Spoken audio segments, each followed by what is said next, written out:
Hello YouTube, it's me, the Mukisa 11. Here is another result of the installation.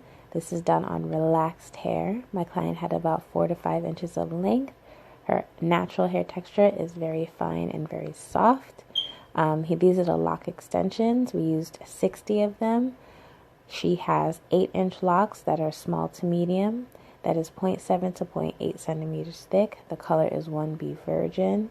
This is what it looked like when I was first installing them. This is just showing you the length compared to where they are attached. When I was all done, I interlocked them, and this is the final result. So again, they're 8 inches long. She has 60 in total, small to medium size.